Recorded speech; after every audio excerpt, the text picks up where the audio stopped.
Hello all my dear students, a wonderful good morning to all of you. I am Ajay Prakash Tiwari, your biology teacher, and I am present here with a new video of your chapter number 5 that with principle of inheritance and variation. And today's topic is Morgan's cross. Those are given in your NCERT, and this one is given in your NCERT in very complicated manner because in your NCERT gamete formation is not shown and directly there is a recombination and non-recombinant type, both were given. So we will understood by means of a particular cross in which we will consider cross A and cross B, both those were given in your NCERT but in appropriate manner along with forming the gametes. And after watching this video I am just requesting to you all that please watch the complete video, and after watching the video it is guaranteed that there will not be any doubt. So without wasting the time I am starting here with Morgan's linkage cross. And as you know that linkage part 2, linkage part 1 is earlier explained in previous video, you can see from there, and this linkage part 2 is based on Morgan cross. Those were given in your NCERT in the form of cross A and cross B. And as you know that Morgan cross, that is here, it is based on dihybrid cross, यानी जो Morgan का cross है ये भी dihybrid cross पे based है. It means that here Morgan also consider to characteristics, those were body colour and I colour. Body का colour कैसा है, ठीक है, और आई का कलर कैसा है. यहाँ पे इन्होंने ब्राउन और येलो को कंसीडर किया बॉडी कलर में, and he consider red and white in the case of eye colour. And most important thing that as you know that Morgan works on fruit fly. Morgan ने किस पे work किया, fruit fly को, जिसको आप क्या कहते हो, ड्रोसोफिला, ऑलरेडी डिस्कस कर चुके हैं, मिलानो गैस्टर, ड्रोसोफिला मिलानो गैस्टर, यानी ड्रोसोफिला मिलानो गैस्टर पे किसने वर्क किया, मॉर्गन जी ने वर्क किया.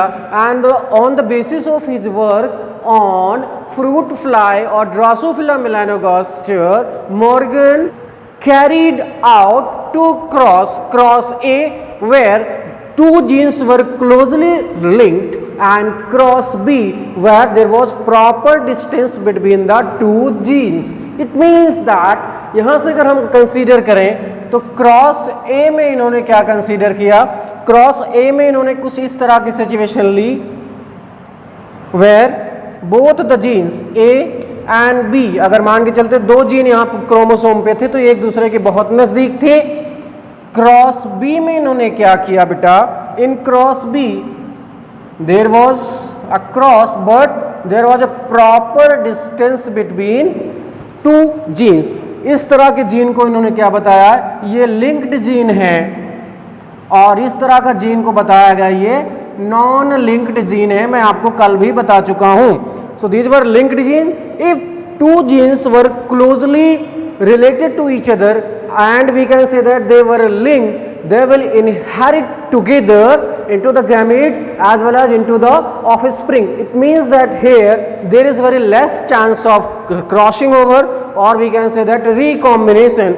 That's why here he got 98.7% parental type, यानी इनको nearly आप कह सकते हैं कि 98% के आसपास इनको क्या मिल गया, पैरेंटल टाइप का मिल गया, यानी यहाँ पे रिकॉम्बिनेशन नहीं हो पाया. बट चूंकि यहाँ पे डिस्टेंस ज़्यादा थी तो डिस्टेंस ज़्यादा होने की वजह से there was recombination, and due to recombination he got both recombinant type as well as parental type. यहाँ पे नियरली इनको 34% के आसपास रिकॉम्बिनेंट मिल गए और 66 या 67 के आसपास इनको क्या मिल गए, पेरेंटल मिल गए. हम यहाँ पे एग्जैक्ट फिगर अभी आपको बताएंगे, बट ये हम आपको चूंकि इंट्रो दे रहे हैं तो यहाँ से हम एक नॉर्मल फिगर लेके चलते हैं, ठीक है. तो ये सिचुएशन हुई, इससे इन्होंने कंक्लूजन क्या निकाला, कंक्लूजन ये निकाला कि बेटा जो लिंकेज होता है, लिंकेज क्या होता है, लिंकेज कब ज्यादा होगा,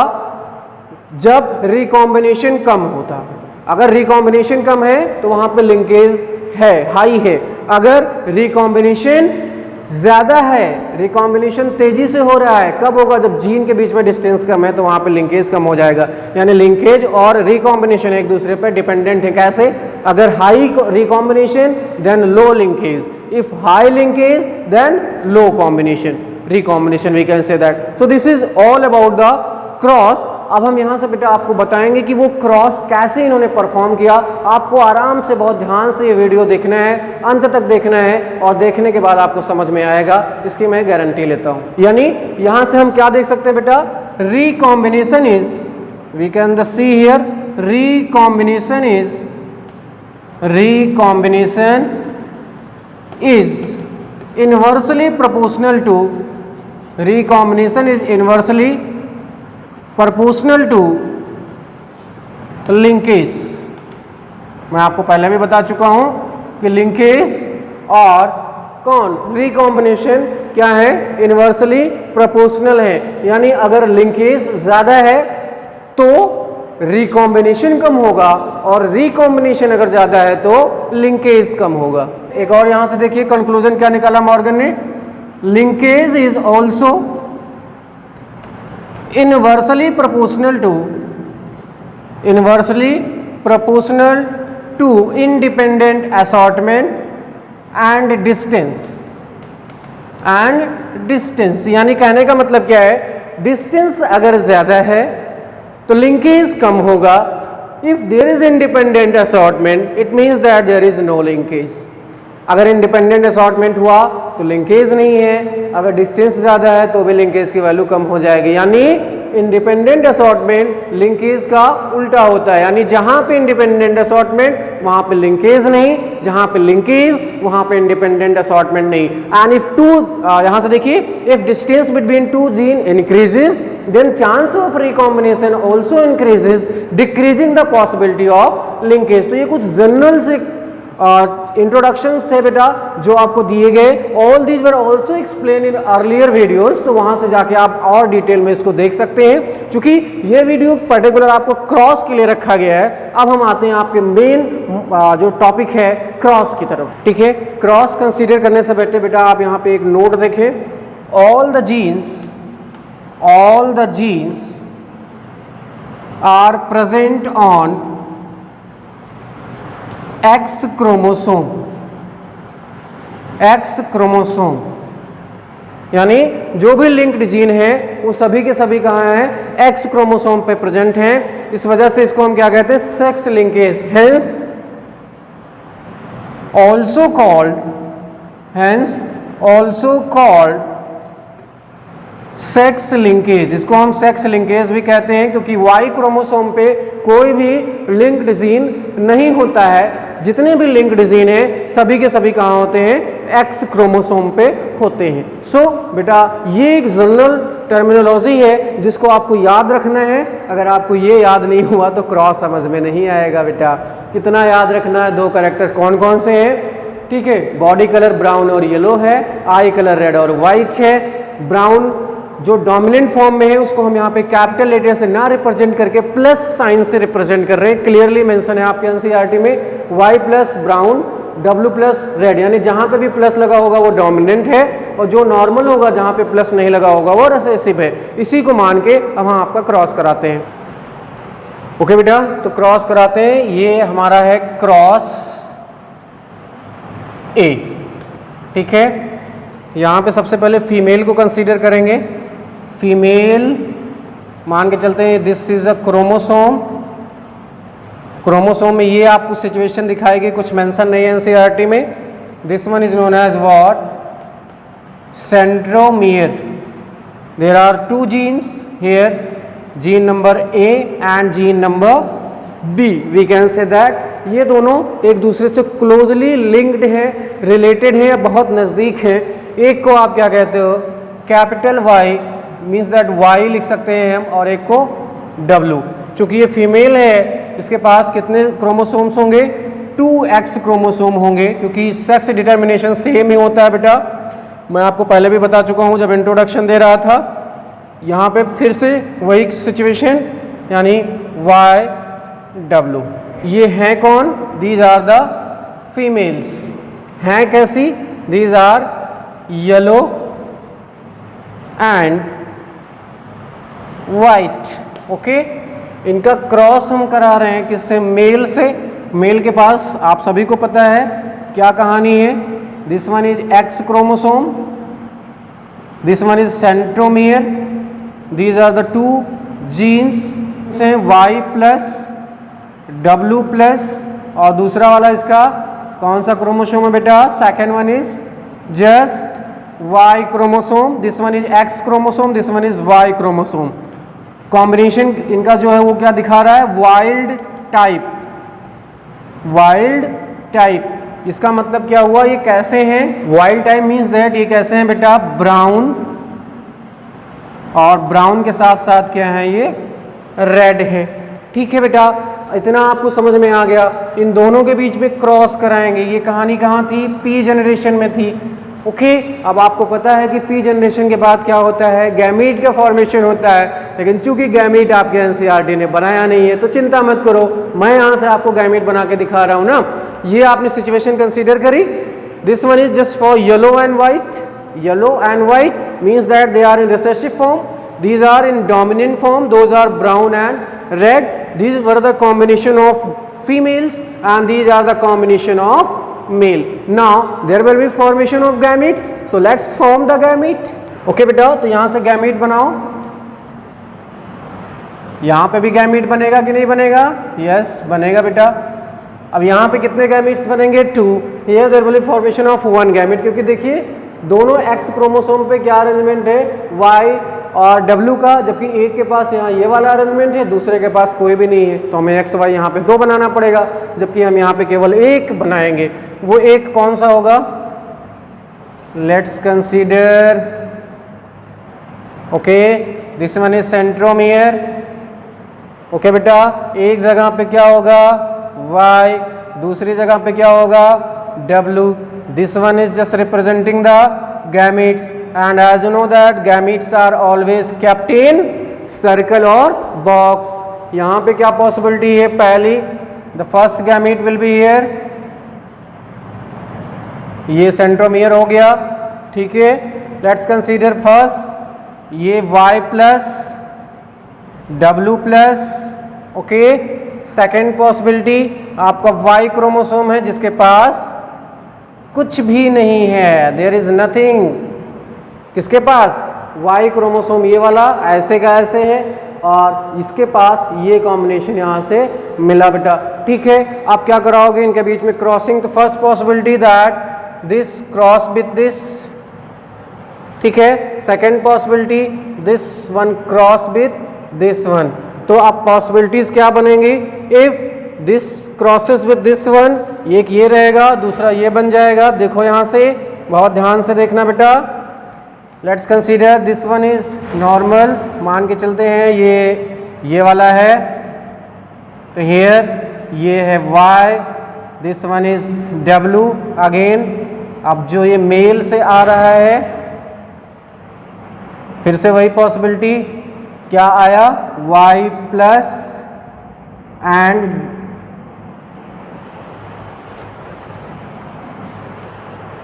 क्या आया बेटा यहाँ पे? Y plus and W plus. Possibility number 1। यहाँ से दूसरी पॉसिबिलिटी क्या है? ये नॉर्मल एज इट इज रहेगा। ओके, तो पॉसिबिलिटी वही, ये Y, ये W। दूसरी पॉसिबिलिटी क्या मिलेगी बेटा? ये Y वाला क्रोमोसोम दिस वन, इसके पास कुछ नहीं है। So we get these 2 possibilities in the gametes. Okay, अब यहाँ से हम देखेंगे कौन कैसा है। देखो यहाँ पे ये प्लस है, इस वजह से ये डोमिनेंट होगा, ये रिसेसिव होगा। So this one is simply yellow and white. ये हैं क्या? These are male individual. Females कैसी होंगी बेटा? इसकी प्रेजेंस की वजह से red and brown. All the females will be red and brown. ये कौन है? Females. And these situations are in F1 generation. प्यारे बच्चों, उम्मीद है समझ गए होंगे। एनसीईआरटी ने क्या किया है? ये वाला दिया है आपको, और उसके बाद सीधा उठा के ये दे दिया है। वहाँ से समझने में आपको दिक्कत आएगी, इस वजह से बीच में हमने गैमेट्स बना लिए। क्योंकि यहाँ पे दोनों एक्स क्रोमोसोम थे, इस वजह से यहाँ पे हमने एक गैमेट बनाया है। यहाँ पे एक्स वाई अलग अलग थे तो अलग अलग मैंने बना लिया है। अब क्या होगा बेटा, पुरानी ही कहानी आपको मेंडल वाला ही मैं बता रहा हूँ, selfing. There will be what, selfing होगा। ठीक है, सेल्फिंग के बाद F2 जनरेशन आएगी, तो F2 जनरेशन मैं इधर बनाता हूँ। ठीक है, यहाँ से देखिए सेल्फिंग के बाद आपकी बनेगी F2। तो F2 बनाने के लिए बना लेते हैं प्यूनिट स्क्वायर।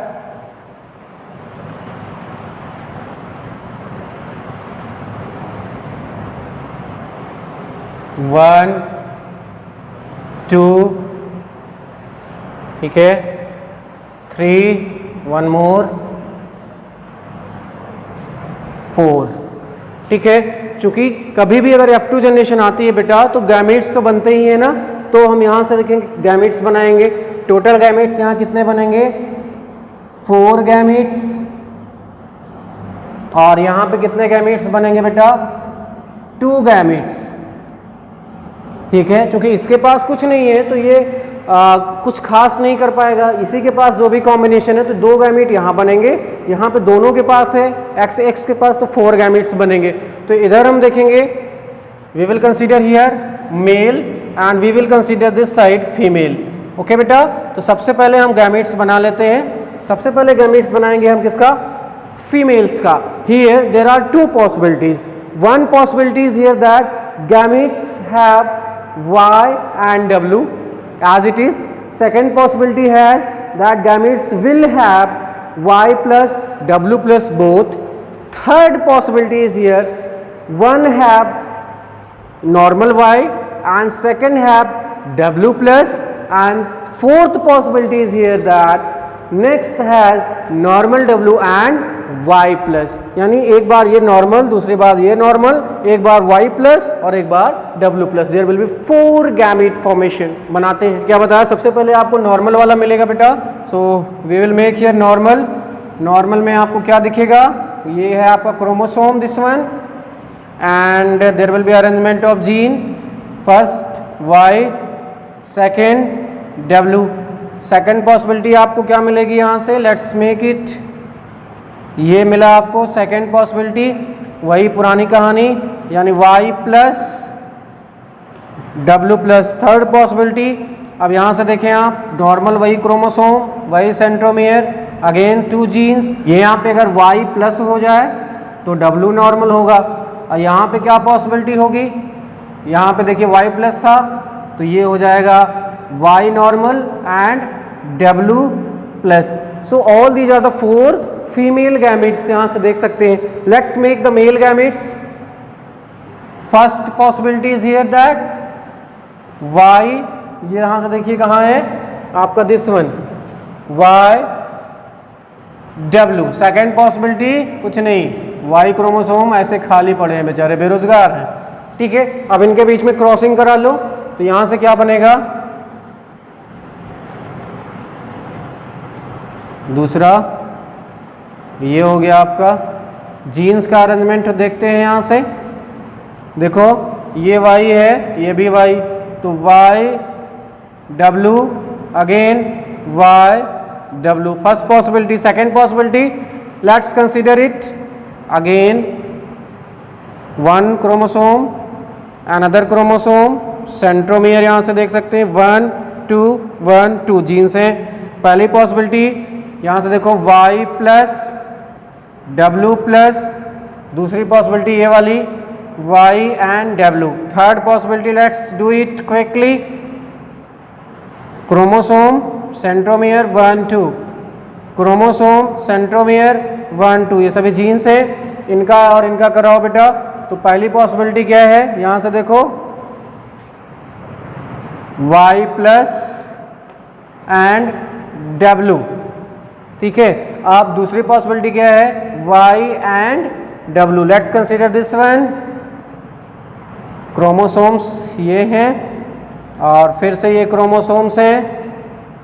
यहाँ पे देखिए पहली पॉसिबिलिटी है Y W plus, second possibility is here that Y and normal W। अब बेटा इधर आते हैं, पॉसिबिलिटी नंबर 1, ये आप देख ही रहे हैं Y W, और ये भाई साहब अकेले कुछ नहीं है इनके पास।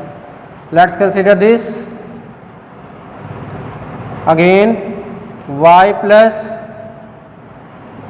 W plus again Y has nothing. Third possibility Y plus W, Y as it is। Next possibility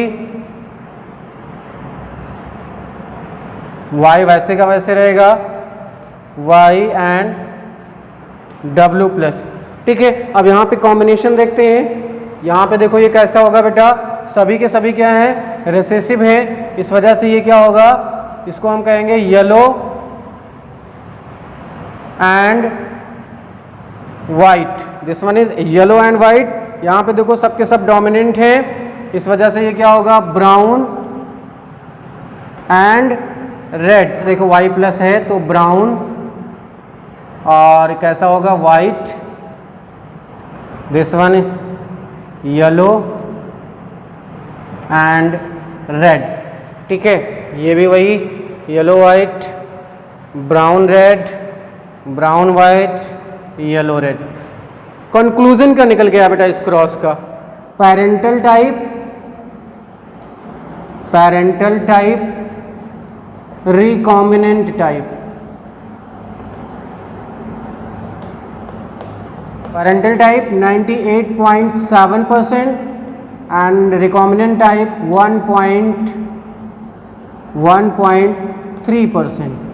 ठीक है बेटा, अब इसका कंक्लूजन क्या हुआ, यानी क्रॉस ए में जब दो जीन के पास डिस्टेंस कम थी तो वहाँ पे बेटा रिकॉम्बिनेंट बहुत कम मिले, ज़्यादा से ज़्यादा आपको क्या मिले, पैरेंटल टाइप के। तो ये क्रॉस है जो कि आपके एनसीईआरटी में दिया गया था, बट वो डायरेक्ट दिया गया था, यानी एक स्टेप ये था, दूसरा स्टेप ये था, और फिर लास्ट में ये दे दिया गया था बेटा। यहाँ पे दो कॉम्बिनेशन मिल रहे हैं। ठीक है, ये जो कॉम्बिनेशन है हाफ, यहाँ से देखिए दिस वन,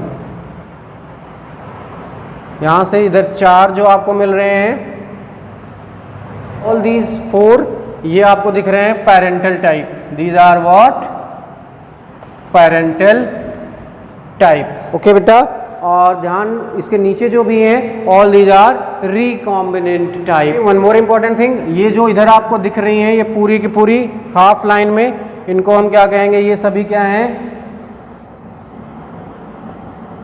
डॉटर्स। ये सभी क्या हैं बेटा, डॉटर्स है। इस साइड में सभी के सभी क्या हैं, सन है, यानी इधर सन इधर daughters. So this was all about the cross A. इसी तरह से अब आप क्रॉस बी भी बना लेंगे। ओके बेटा, now we will discuss quickly about the cross B. थोड़ा मैं तेजी से बताऊंगा आपको। क्रॉस बी में आई कलर लिया गया जो कि रेड और वाइट है। रेड यहाँ पे क्या है, डोमिनेंट, इस वजह से प्लस लगा हुआ है बेटा। विंग साइज नॉर्मल और मिनिएचर। ठीक है, ये फीमेल थी, इसके पास 2 क्रोमोसोम्स थे। मैं आपको नॉर्मल ही बना दे रहा हूँ बेटा। 2 chromosomes, centromere, W M, distance काफ़ी ज़्यादा है, W M. Let's consider male again, chromosome number 1 और क्रोमोसोम नंबर 2। यहाँ पे क्या है, W plus and M plus. Again there will be what, formation of gamete. यहाँ पे भी क्या होगा, गैमीट बनेगा। यहाँ पे 2 गैमीट, इधर 1 गैमीट बनाओ बेटा फटाफट। First possibility here that gametes will have W and M. Second possibility again वही होगा, इस वजह से एक गैमीट इधर हम बनाएंगे। Here there will be 2 possibilities. First it has what, W plus, second M plus, और दूसरा आपका एज इट इज़ रहेगा जो कि Y है। तो ये आपके बन गए गैमीट्स, के बीच में फ्यूजन होगा। फर्स्ट पॉसिबिलिटी इधर, यहाँ से देख सकते हैं आप, ये बनेगा। दूसरी पॉसिबिलिटी ये। तो फर्स्ट पॉसिबिलिटी यहाँ से आपको देखिए क्या मिला बेटा, W यम ये वाला, फिर ये आ जाएगा आपका W प्लस यम प्लस, यानी ये डोमिनेंट आ गया। दूसरा यहाँ से आपने देखा ये बना W, इधर बना यम और फिर आपका Y एज इट इज़। ठीक है, अब ये क्या होगा और ये क्या होगा, ये सभी कहाँ मिलेंगे हमको, F1 में। यहाँ पे बन रहे थे गैमिट्स। अब यहाँ से देखिए W प्लस और M प्लस है, जहाँ पे देखिए W प्लस का मतलब रेड और M प्लस का मतलब नॉर्मल विंग, यानी रेड आईज नॉर्मल विंग। ये क्या है, रेड आई नॉर्मल विंग। ये देखिए WM, इसका मतलब W for white and M for miniature. ये क्या है, वाइट एंड मिनिएचर। ये आप सभी को पता ही है, ये सभी क्या है, मेल, और ये क्या, सॉरी, ये सभी क्या है, फीमेल, और ये क्या है बेटा, मेल। ठीक है, अब हम क्या कराएंगे, सेल्फिंग। सेल्फिंग के बाद वही F2 जनरेशन बना लेते हैं फटाफट। 1 2, इधर 1 2 3, वंस मोर 4। ठीक है, पॉसिबिलिटी गैमेट्स की इधर 4 और इधर 2 ऑलरेडी मैं बता चुका हूँ आपको। कौन कौन से गैमेट्स बनेंगे फटाफट देखते हैं। पहली possibility normal W normal M। दूसरी possibility W plus M plus. Third possibility क्या है बेटा, W प्लस M, और फोर्थ पॉसिबिलिटी क्या है, W M प्लस। इधर क्या पॉसिबिलिटी बनेगी, मेल की तरफ 2 पॉसिबिलिटीज़ हैं। पहला W M, और ये तनहा भाई साहब इनके पास कुछ नहीं है। पॉसिबिलिटी यहाँ से देखो फटाफट। First W M, again W M, here W plus M plus W and M। यहाँ पे देखिए ये आपका W प्लस M, ये नीचे वाला क्या बनेगा बेटा, दिस W एंड M। ये देखो W M प्लस। ठीक है, इधर दूसरी उधर वाली नॉर्मल W नॉर्मल M। ठीक है, अब इधर आ जाते हैं W M normal X, W plus M plus normal Y, इधर W plus M normal Y, इधर W M plus normal Y। Okay, तो इधर देखेंगे पेरेंटल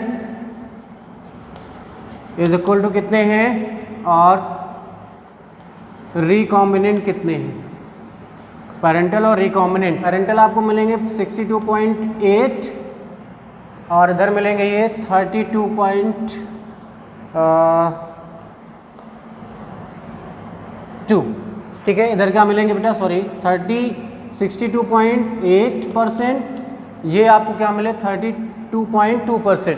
ठीक है, तो यहाँ पे जीन जब एक दूसरे से दूर थे तो रिकॉम्बिनेशन ज़्यादा था, जीन एक दूसरे से नज़दीक थे तो रिकॉम्बिनेशन कम था। कंक्लूजन क्या दिया मॉर्गन ने, मॉर्गन ने कहा अगर 2 जीन एक दूसरे के बहुत नज़दीक हैं, वो लिंक्ड हैं, तो लिंकेज ज़्यादा है, इस वजह से रिकॉम्बिनेशन नहीं होगा। क्रॉस बी में उन्होंने बताया कि जब हमने डिस्टेंस ज़्यादा कर दी जीन के बीच में तो उनमें रिकॉम्बिनेशन बढ़ गया, इस वजह से पेरेंटल और रिकॉम्बिनेंट टाइप का जो रेशियो था वो ज़्यादा हो गया। अब यहाँ से देख सकते हैं आप, ये सभी क्या हैं, यहाँ से देखिए WM यानी वाइट और मिनिएचर, ये क्या मिलेंगे आपको, वाइट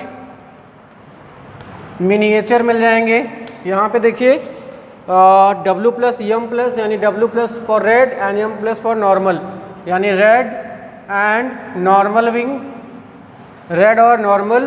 फिर से यहाँ पे W प्लस यानी रेड और M अगर नॉर्मल है तो miniature,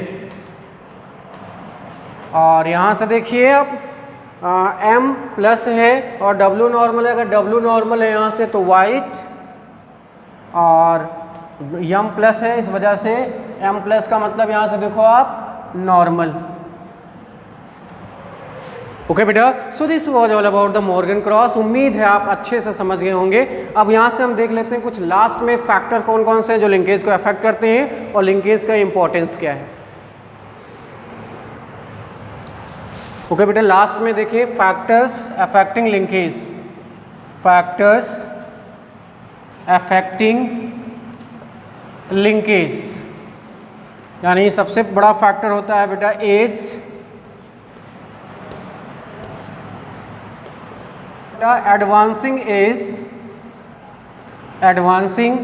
as, reduce, crossing over, it means that increase linkage. अब क्रॉसिंग ओवर कम होगा तो लिंकेज क्या होगा, हाई होगा।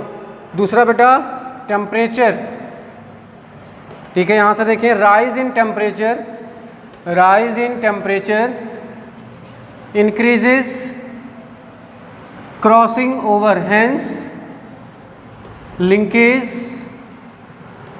low, यानी एज में लिंकेज बढ़ रहा है और टेम्परेचर की वजह से लिंकेज घट रहा है। एक और देख लेते हैं, ठीक है। तीसरा जो सबसे इंपॉर्टेंट है distance, it means that if distance increase then linkage decrease, यानी डिस्टेंस बढ़ेगी तो लिंकेज क्या हो जाएगा, डिक्रीज हो जाएगा। अब यहाँ से देखेंगे बेटा लास्ट में इंपॉर्टेंस ऑफ लिंकेज, यानी लिंकेज का क्या इंपॉर्टेंस है। ठीक है, यहाँ पे क्या होता है, reduce the chance of formation of new combination, यानी लिंकेज अगर ज़्यादा है तो रिकॉम्बिनेशन कम होगा, इस वजह से नए कॉम्बिनेशन नहीं बनेंगे। दूसरा help to maintain the important trait of newly developed varieties, यानी जब वहाँ पर रिकॉम्बिनेशन नहीं हो रहा है तो हमने अगर कोई एक नई वैरायटी डेवलप की है तो उसमें जो कॉम्बिनेशन है वो बना रहेगा। अगर फिर से रिकॉम्बिनेशन हो जाता तो वो चेंज हो जाता, लेकिन चूंकि लिंकेज है, रिकॉम्बिनेशन कम है, इस वजह से जो एक बार बन गया वो बना रहेगा। In the last this allow the plant and animal breeders to combine all valuable trades in single variety, यानी जितना तरह के वैल्यूएबल ट्रेड्स हैं, इंपॉर्टेंट ट्रेड्स हैं, वो एक सिंगल वैरायटी के अंदर आप नहीं डाल सकते। ठीक है, सो this was all about the advantage of linkage and factors affecting the linkage. Last में हम देखेंगे रिकॉम्बिनेशन क्या होता है। रिकॉम्बिनेशन बार बार आ रहा था, generation of non parental gene combination, generation of non parental gene combination, यानी अभी हमने आपको बताया रिकॉम्बिनेशन क्या था। आपने देखा था कुछ पैरेंटल बने थे ऑफ स्प्रिंग, कुछ नॉन पैरेंटल बने थे। जो नॉन पैरेंटल बने थे वो किसकी वजह से बने थे, रिकॉम्बिनेशन की वजह से। तो रिकॉम्बिनेशन क्या है, generation of non parental gene combination है, and recombination increases when linkage decreases, and when linkage increases recombination decreases. It means that recombination depends upon linkage, यानी लिंकेज कम है तो रिकॉम्बिनेशन ज़्यादा होगा और लिंकेज ज़्यादा है तो रिकॉम्बिनेशन कम होगा। So this was all about your linkage and recombination. Those were given in your NCERT and more than sufficient, means that 20 to 30% हम आपको ज़्यादा बताए हैं बेटा, ये आपको ध्यान रखना है। और कुछ और जो पॉइंट्स हैं वो हम लास्ट वीडियो जो होगा इस चैप्टर का उसमें हम इंक्लूड कर देंगे। सो this was all about for today. In the last जो चैप्टर होगा आपका, उसके लास्ट में कंक्लूजन में हम आपको बताएंगे कैसे जो लिंक्ड जीन है उनका सिस और ट्रांस अरेंजमेंट होता है। या हम एक स्लाइड प्रोवाइड करा देंगे, वहाँ से फिर हम आपको बताएंगे कि अरेंजमेंट ऑफ लिंक्ड जीन, सिस और ट्रांस, और उसके अलावा लिंकेज ग्रुप्स क्या होते हैं। तो linkage group as well as arrangement of link gene, जो कि आपके एनसीईआरटी में है नहीं, लेकिन सिस और ट्रांस अरेंजमेंट होता है, हम आपको एक स्लाइड के माध्यम से प्रोवाइड करा देंगे. सो this is all about for today. A very thanks for watching the video. I hope that after watching the video there will not be any doubt, and if you have any doubt you can leave in your comment box. Surely I will reply there, and just like the video if you are able to understand the concept. So that is all about for today. Like always, keep smiling. Have a nice day. Jai Hind.